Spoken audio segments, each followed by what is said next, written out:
¿Cuántos creen a las promesas de Dios? La mitad de la iglesia cree a las promesas. Amén. ¿Cuántos creen a las promesas de Dios? Amén. Libro, segunda carta a los Corintios, capítulo 4 y versículo 7. Vamos a leer lo que dice la palabra del Señor. Amén. Lo tenemos en pantalla también para que puedan apoyarse en la lectura.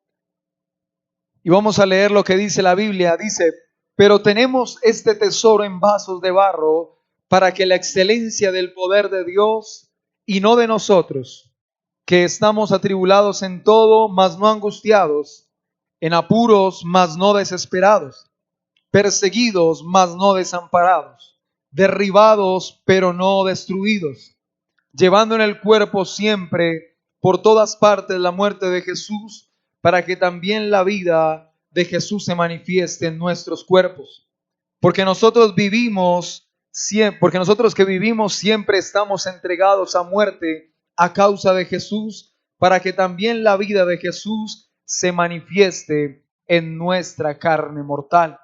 Yo quiero que pasemos al 13. Dice: pero teniendo el mismo espíritu de fe, conforme a lo que está escrito, creí, por lo cual hablé. Nosotros también creemos, por lo cual también hablamos, sabiendo que Él resucitó al Señor Jesús. A nosotros también nos resucitará con Jesús y nos presentará juntamente con vosotros. Porque todas estas cosas padecemos por amor a vosotros, para que, abundando la gracia por medio de muchos, la acción de gracia sobreabunde para gloria de Dios. Por tanto, no desmayemos. Antes, aunque nuestro hombre exterior se va desgastando, el interior no obstante se renueva de día en día. Porque esta leve tribulación momentánea produce en nosotros un cada vez más excelente y eterno peso de gloria, no mirando nosotros las cosas que se ven, sino las que no se ven. Pues las cosas que se ven son temporales, pero las que no se ven son eternas. La palabra de Dios nos enseña el título de la enseñanza. ¿Alguien lo puede leer ahí, el título del pasaje que acabamos de leer? Dice: viviendo, ¿por qué? Viviendo por la fe. A veces nos preguntamos, bueno, ¿qué es vivir por la fe? ¿Qué es estar viviendo por la fe? Y realmente lo que es estar viviendo por la fe es caminar sobre las promesas que Dios ha dado para nuestras vidas. Eso es vivir por la fe. La Biblia declara que la fe es la certeza de lo que se espera, la convicción de lo que no se ve. Que cuando tú vives por fe, estás viviendo sobre las promesas de Dios, que aunque a veces no las puedes ver literalmente con tus ojos, no las puedes tocar, no las puedes visualizar directamente, de pronto como algo material, pero son aquellas promesas en las que nosotros confiamos y son aquellas promesas por las cuales nosotros vivimos. Amén.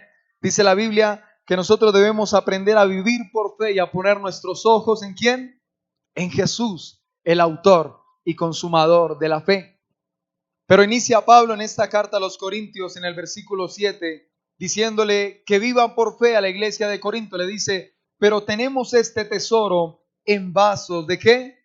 De barro, para que la excelencia del poder sea de Dios y no de nosotros. Nosotros somos, como la Biblia lo ilustra, somos como vasos de barro, como vasijas de barro. A veces como humanos somos tan débiles, somos de pronto como tan frágiles en momentos, ¿no? Tienes la vida y no sabes si sales a la esquina y aún sigas vivo, ¿no?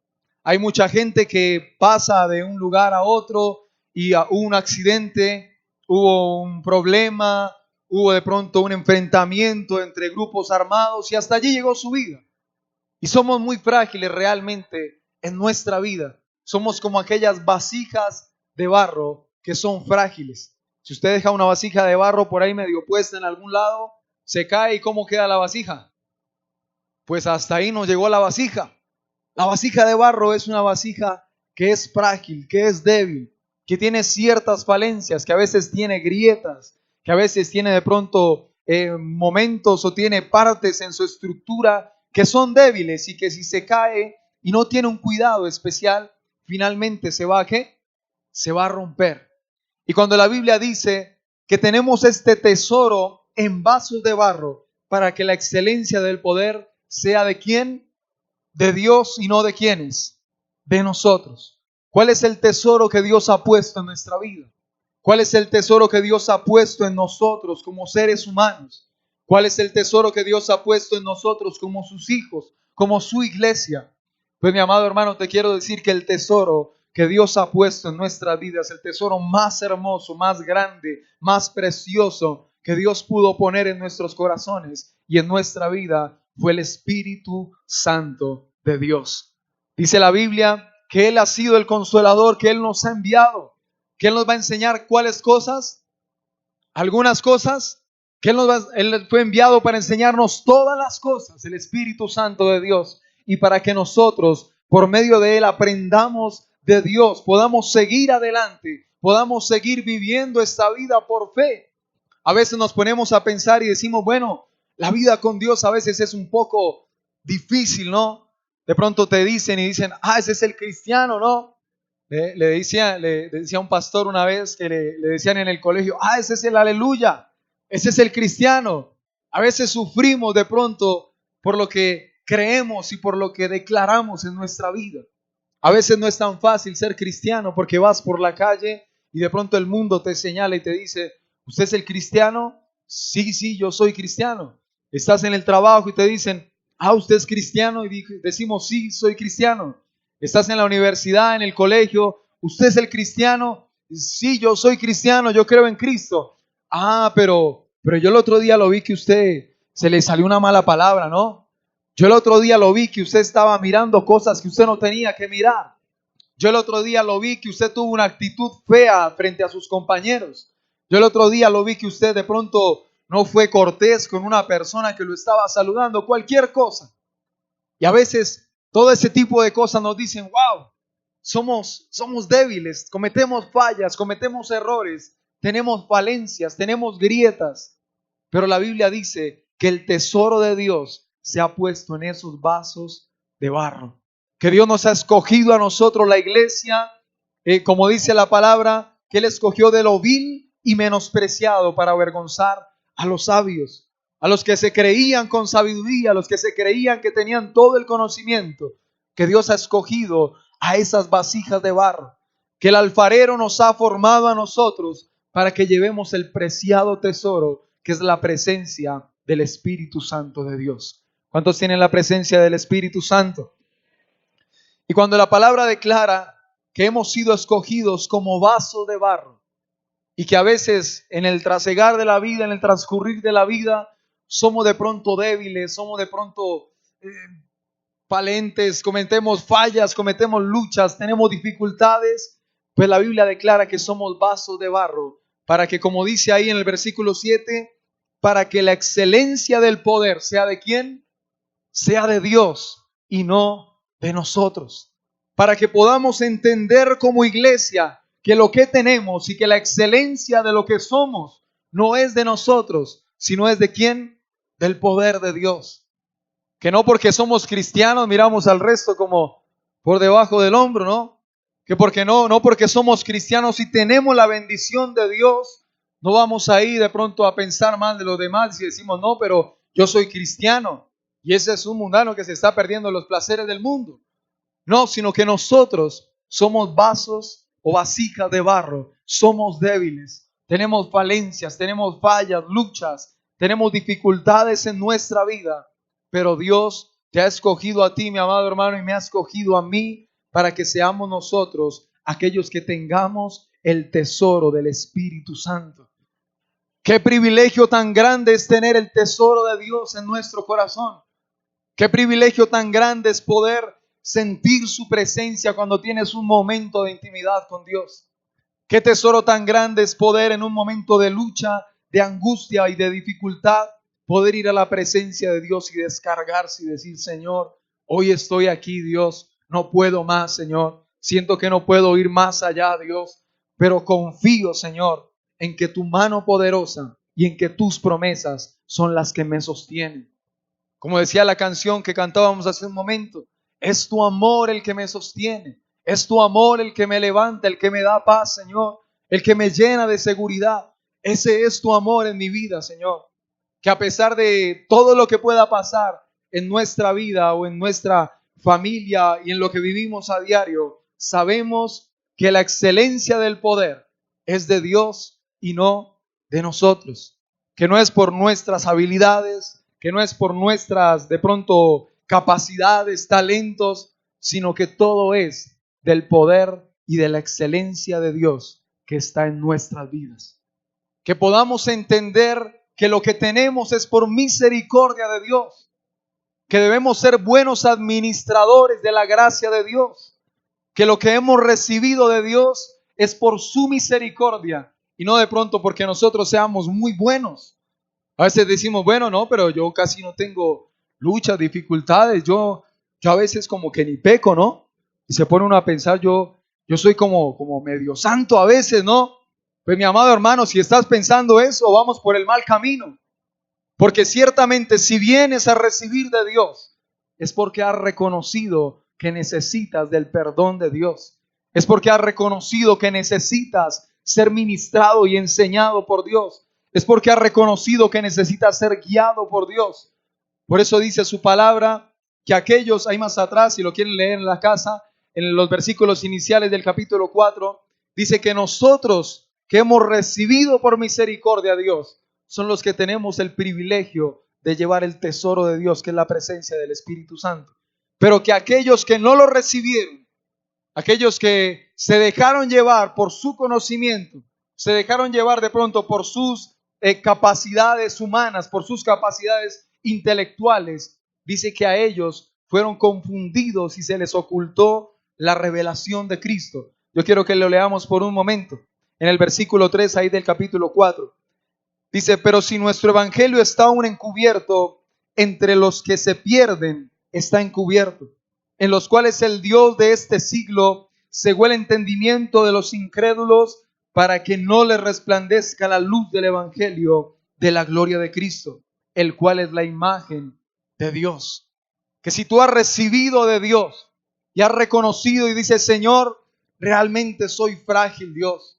Realmente soy una vasija de barro que en cualquier momento, Señor, de pronto en las dificultades o en las luchas o en los momentos difíciles de la vida me puedo quebrar, Señor. Pero reconozco que tú eres mi Dios, que tú eres el que me restaura, el que me levanta, el que está conmigo para llevarme de gloria en gloria y de victoria en victoria. Que es Dios el que está allí para levantarnos y para restaurarnos.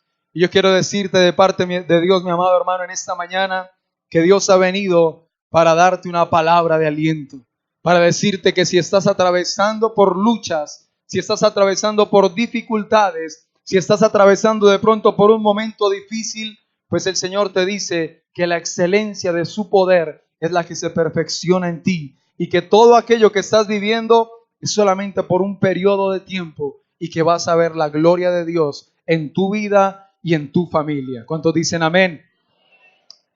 Sigue diciendo, dale un fuerte aplauso al Rey.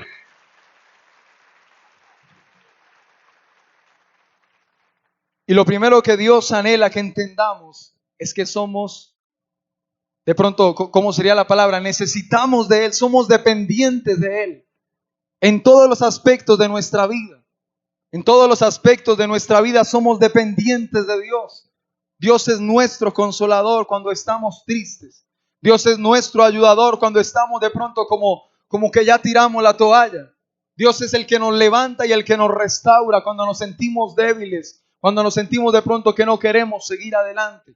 Por eso la palabra y la cita bíblica nos dice en el título, viviendo por fe, viviendo por la fe, no por lo que veo, sino por lo que sé que es eterno y que viene de parte de Dios. No de pronto por lo que estoy mirando a mi alrededor, o no de pronto por mirar lo que yo soy, sino lo que Dios ve a través de Jesucristo en mi vida. A veces nos quedamos pensando, Señor, soy una vasija de barro, sí, y soy muy débil, Señor. De pronto en tantos aspectos de mi vida cometo errores, Señor. De pronto en tantos aspectos de mi vida, de pronto tengo muchas falencias, Señor. De pronto cometo muchos errores en mi vida. De pronto, Señor, no soy como aquellos hombres de la Biblia que uno lee Dios y encuentra que hacían maravillas y milagros, Señor, que hacían de pronto tantos prodigios en tu nombre, que tenían la potestad de hacer descender fuego del cielo y consumir un holocausto en el altar como lo hizo Elías, Señor. A veces siento que de pronto tengo muchas falencias, Señor. Y hay hombres en la Biblia a los cuales tú le dijiste que eran conformes a tu corazón como David. Y yo a veces siento, Señor, que de pronto soy tan frágil como esa vasija de barro, Señor, que no soy como tan digno, Dios, de recibir lo que tú tienes para mí. Que no me siento de pronto, Señor, merecedor de recibir lo que tienes y lo que has dado a mi vida. Pero ciertamente yo te voy a decir, mi amado hermano, que todos y cada uno de esos hombres que tú puedes leer en la Biblia, todos tuvieron una dificultad y tuvieron un momento o varios momentos en su vida donde sintieron una misma, de pronto esa misma zozobra, ese mismo sentimiento de decir, Señor, ¿pero qué hago, Dios? ¿Será que tú sí me vas a usar, Señor? ¿Será que de pronto yo sí soy útil para ti, Dios? ¿Será que todos mis defectos y todas mis angustias y mis dificultades, Señor, sí podré seguir adelante, Dios? Les comentaba de Elías. Elías, cuando hizo descender fuego del cielo, si alguien lo ha leído allá en el libro de Reyes, dice que consumió el holocausto y que los profetas de Baal se pusieron a orar y finalmente no les pasó nada en su holocausto, sino que fue Elías el que hizo que se consumiera con fuego el holocausto que él había preparado para Dios. Y todo el pueblo se dio cuenta que el verdadero Dios era Jehová de los ejércitos. Y que en ese momento Elías, pues Dios no lo había mandado a eso, ¿no? Pero Elías llegó y cogió a los profetas de Baal, que eran como 400 y tantos, y a todos los empezó a degollar. Y dice, oiga, ese Elías era bárbaro, ¿no? Era violento Elías, tenía un carácter fuerte Elías, tenía un temperamento alto Elías. Pero dice la Biblia que después de que hizo eso, Jezabel, que era la reina, que quería mucho a sus profetas de Baal porque no adoraba a Dios, dice que le mandó a decir a Elías, le dijo, así como le hiciste a estos, mañana a esta misma hora tú vas a estar igual que los profetas de Baal. Y Elías, ahí sí como dicen, ni corto ni perezoso, salió corriendo y fue y se escondió en una cueva. Y nos podemos poner a pensar y decimos, wow, Elías, el hombre que hacía descender fuego del cielo, tenía esas debilidades en su vida. De pronto en momentos de su vida sintió temor de morir. Había hecho descender fuego del cielo, no le hubiera podido decir, pero Elías, hermano, usted hizo descender fuego del cielo. Y yo, sí, pero pues la mujer me va a matar, ¿qué hago? Y me toca salir corriendo, no puedo hacer más.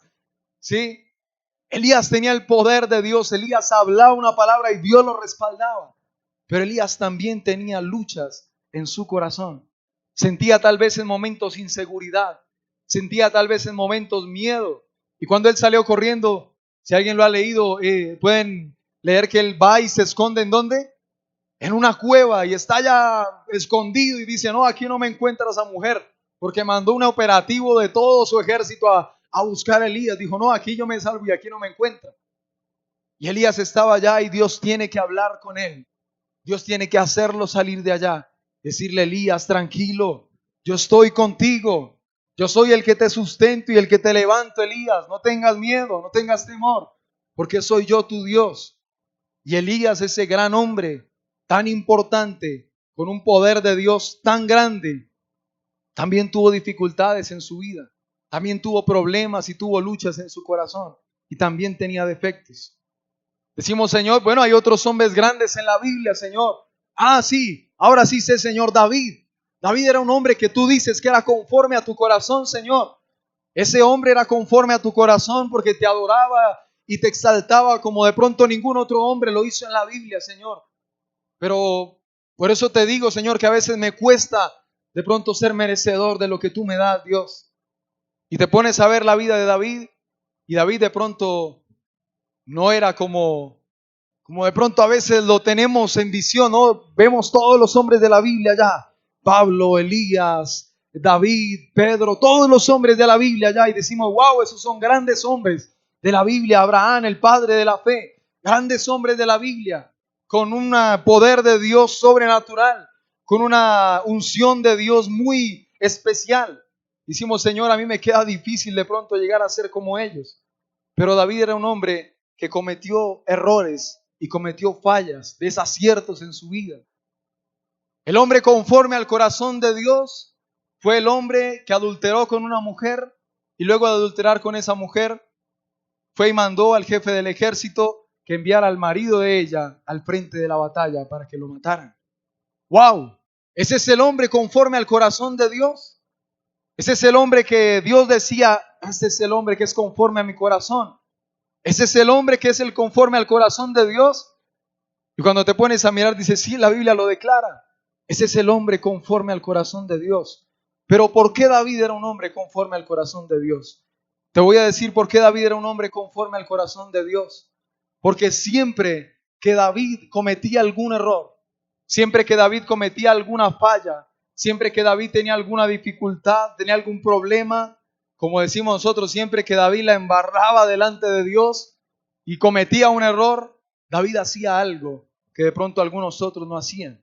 Y era que David iba delante de la presencia de Dios, humillado, con un corazón contrito, con un corazón humillado completamente. Le decía, Señor, aquí estoy delante de ti. Solamente tú eres mi sustento, solamente tú eres mi Dios, solamente tú eres mi roca y el que levanta mi cabeza.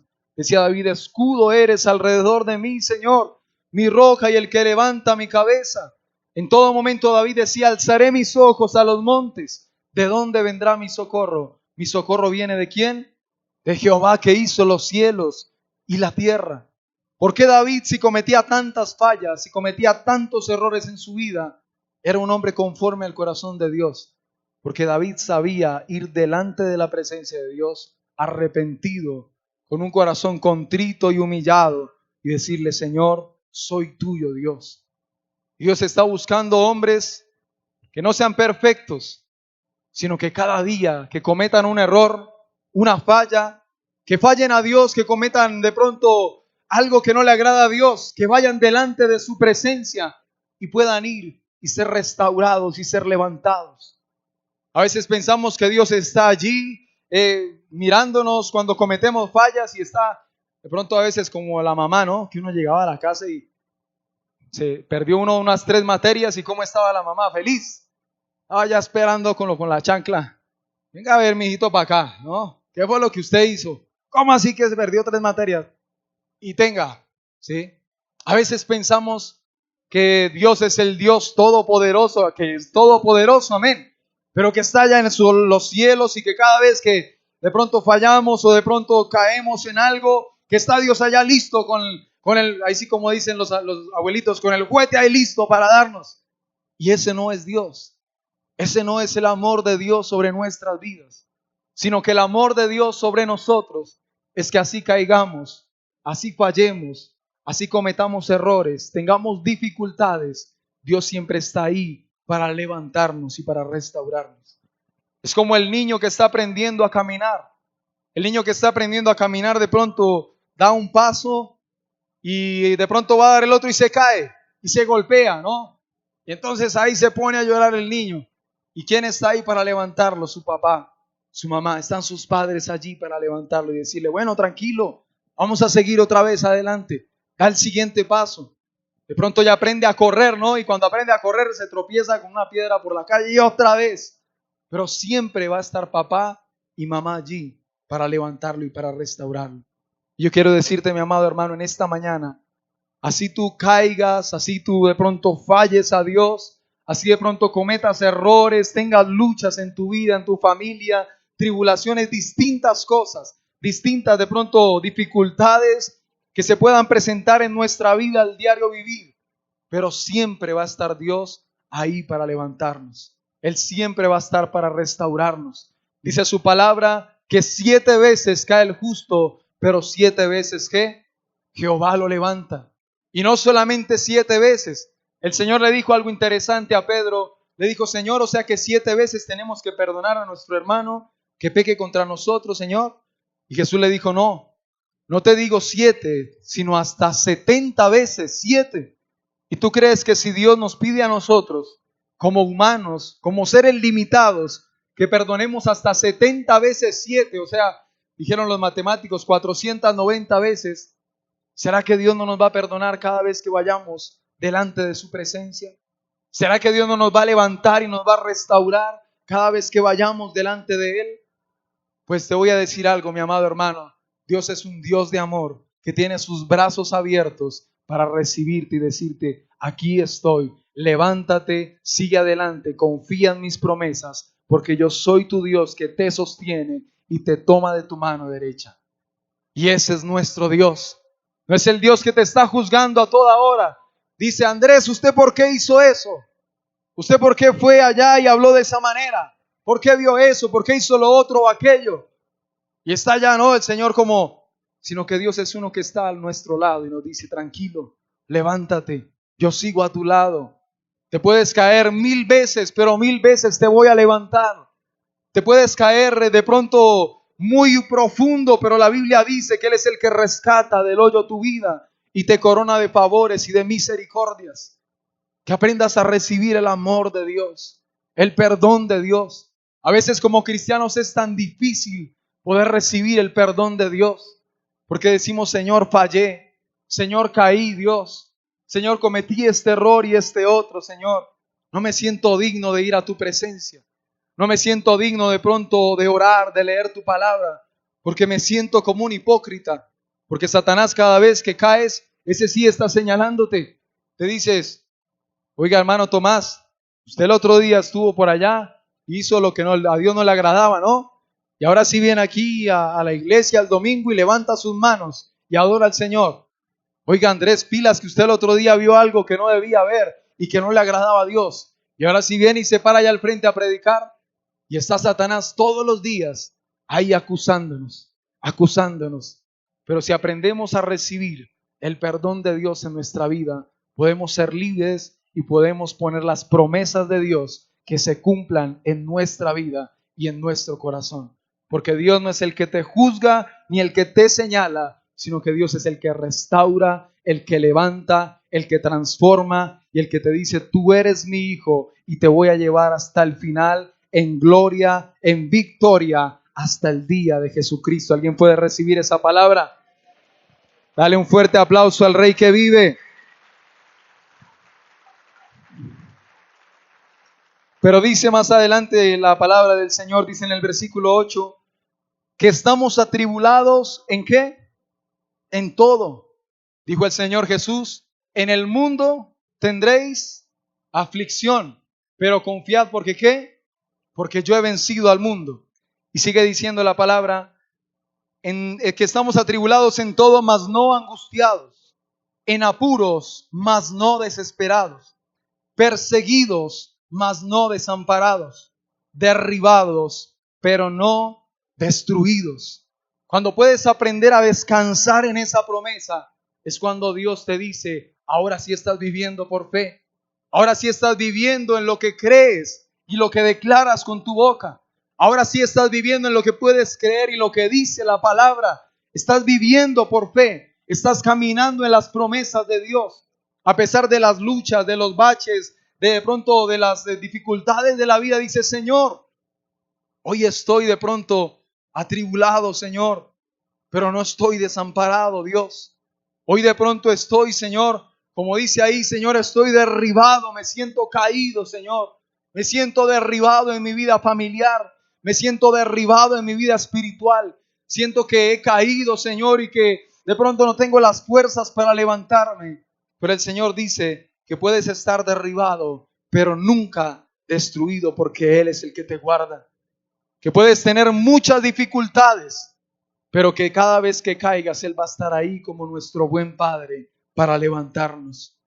Pero es de esforzados y de valientes aquellos que se dejan levantar por Dios. Porque puedes caer y puedes quedarte caído. Puedes quedarte en el problema y en la dificultad, diciendo: yo no soy digno de Dios. Diciendo: yo no soy digno de recibir las bendiciones de Dios. Diciendo: yo no soy digno de pronto de ir a su presencia y adorarle. Porque es que de pronto soy muy frágil, de pronto soy muy pecador y tengo muchas luchas. Pero Dios te está diciendo que Él es el que levanta a los que están derribados. Que puedes estar en persecución, pero nunca vas a estar desamparado. Dice allí que podemos estar atribulados, mas no angustiados, en apuros, mas no desesperados, porque sabemos confiar, sabemos creer y sabemos caminar en las promesas de Dios. Eso es vivir tu vida por fe, mi amado hermano. Que puedas en cada paso confiar en la promesa de Dios. Para cada situación de la vida, para cada problema, para cada dificultad, Dios siempre tiene una palabra para tu vida y para tu corazón. Para decirte, yo estoy contigo, sigue adelante. Hoy el Señor te está diciendo, yo estoy contigo, sigue adelante. Camina por fe, camina en las promesas. No sigas de pronto viviendo en la dificultad y no te quedes ahí. ¿Te sientes derribado? Sí, pero no vas a estar destruido porque yo te voy a levantar. ¿Te sientes como apurado, como un poco angustiado? Pues sí, pero no vas a estar desesperado. No vas a estar en desesperación, en desesperanza. La palabra desesperanza significa que no tienes esperanza. Amén. Los que estudian en la traducción de las palabras. La palabra desesperación quiere decir que no tienes esperanza, no tienes en qué confiar. Pero dice la palabra que puedes estar en apuros, pero no desesperado. Que puedes tener situaciones en las que puedas estar en riesgo, sentirte como en riesgo en tu vida, pero que nunca vas a estar desesperado porque tu esperanza está cimentada en la roca que es Cristo Jesús. Y sigue diciendo más adelante, en el versículo 10 dice, llevando en el cuerpo siempre por todas partes la muerte de Jesús, para que también la vida de Jesús se manifieste en nuestros cuerpos. Porque nosotros que vivimos siempre estamos entregados a muerte por causa de Jesús, para que también la vida de Jesús se manifieste en nuestra carne mortal, de manera que la muerte actúa en nosotros y en vosotros la vida. Que nosotros a veces en las dificultades de la vida vivimos con luchas y con tribulación, pero Dios dijo, y el Señor Jesús dijo, fui tentado en todo y en todo vencí. Dice ahí, para que vivamos entregados a la muerte. A veces de pronto suena como un poquito duro. Dice, llevando en el cuerpo siempre, en el versículo 10, por todas partes la muerte de Jesús, para que también la vida de Jesús se manifieste en nuestros cuerpos. Que a pesar de la dificultad que atravesamos, así como la atravesó Jesús, nuestro final sea un final de gloria y de bendición, como fue el de nuestro Señor Jesucristo cuando venció la muerte. Que a pesar de todas las dificultades que pasemos, Jesús también las pasó, pero no por eso Dios nos ha rechazado, no por eso Dios nos ha descartado y no por eso Dios nos ha hecho a un lado. Que no porque falles y caigas una vez, Dios te dice, ya no voy a hacer nada contigo, te he sacado de mi lista. Te voy a contar algo, yo en momentos de mi vida sentía eso en mi corazón. Hasta los 13 años tuve un encuentro real con Dios y empecé a conocerlo y empecé a leer su palabra, a entrar en mi habitación, a orar, a adorarle, a tener una relación personal con Él. Pero empezaron a venir las luchas, las dificultades en mi vida, en el colegio, en la universidad. Empecé a sentir que de pronto no era el elegido de Dios, que decía, Señor, tú me vas a usar en algo. Pero cuando empezaron las luchas decía, uy, Señor, soy muy débil en estas áreas de mi vida. Necesito que me ayudes en esto, Señor. A veces siento que no voy a poder vencer esto en mi vida, Dios. Pero ahí en esos momentos era cuando Dios me decía, tranquilo, porque yo estoy contigo, porque yo no te desampararé ni te dejaré. Siempre te ayudaré y te sustentaré con la diestra de mi justicia. Porque a pesar de que tengas esa lucha, así la tengas hoy y mañana y en 10 años la sigas teniendo, pero cada día voy a ir perfeccionando mi obra perfecta en tu vida. Yo te quiero decir, iglesia, todo aquello que estás pasando, toda lucha que estás teniendo con tu carne, de pronto en tu casa, en tu familia, cualquier cosa que estés viviendo, Dios te está diciendo, hoy yo vengo a darte una palabra de aliento, porque todo eso que estás viviendo hoy, voy a ir perfeccionándolo en tu carácter para que puedas ver la gloria de Dios sobre tu vida. ¿Cuántos dicen amén? Dice su palabra ahí en el versículo 13, siguiendo la lectura, pero teniendo el mismo espíritu de fe, conforme a lo que está escrito, creí, por lo cual hablé. Nosotros también creemos, por lo cual también hablamos. Yo quiero que vayas conmigo al libro de Salmos, capítulo 116, y en el versículo 10, capítulo 116, versículo 10, Y aquí está un protagonista del que hablamos hace un momento, David. Este es un salmo que David escribe de acción de gracias a Dios. Cuando lo libró de la muerte, dice el versículo 10, creí, por tanto hablé, estando afligido en gran manera. David decía, yo creí, Señor, y lo declaré sobre mi vida, estando afligido en gran manera, Dios. Y eso es lo que el cristiano, mi amado hermano, debe hacer. Y es por eso que David era un hombre conforme al corazón de Dios. Porque sabía ir a la presencia de Dios, arrepentido y decirle, Señor, perdóname, te necesito más de ti. Pero también era un hombre que podía creer a las promesas de Dios, que podía declarar las promesas de Dios. Y eso es vivir por fe. Vivir por fe es creer que soy débil y que necesito de Dios, que necesito llenarme todos los días y cada día de su Espíritu Santo. Pero también es creer y declarar su palabra. Dice David, creí, por tanto, ¿qué? Por tanto hablé. Y Pablo le decía a los corintios, le decía, Corintios deben declararlo de la misma manera que lo decía David en los Salmos. Dice la Biblia, con el mismo espíritu de fe que creí, por tanto, ¿qué? Hablé. Que puedas creer y guardar en tu corazón las promesas de Dios. Porque lo que no puedes creer sencillamente no puede pasar en tu vida. Hace 8 días les hablaba a los hermanos en el culto de la tarde. Les decía que la palabra declara que todo lo que tú creas y declares, eso mismo te será hecho. Dice la Biblia que todo lo que creas en tu corazón y lo declares, eso es lo que va a ser para tu vida. La Biblia declara algo que uno lo mira como de pronto humanamente y uno dice, pero eso es una locura. Que le dice, dígale a ese monte que se quite de ahí y se eche en el mar. Y si usted lo cree y lo declara y no duda, eso es lo que va a hacer. Pues la palabra de Dios también dice, creí, por tanto hablé. Que puedas creer en tu corazón. Y cuando puedes aprender a creer en tu corazón las promesas de Dios, es cuando crees que Dios te restaura. Porque Satanás ha venido a traer unas mentiras y ha venido a traer un pensamiento errado a tu vida que te dice, por ese error, por esa lucha que estás viviendo, seguramente Dios no te va a bendecir. Por esa dificultad que tienes y por esa debilidad que tienes en tu carne, seguramente por eso el propósito de Dios no va a ser cumplido en tu vida. Pero cuando aprendes a quitarte de eso, a no oír la voz de Satanás, sino a oír la voz de Dios en tu vida, lo que dice la palabra, las promesas y lo que declara la palabra, ahí es cuando puedes decir, Señor, yo creo a tu palabra y por tanto lo hablo y lo declaro y lo confieso para mi vida, para mi familia y para mi futuro.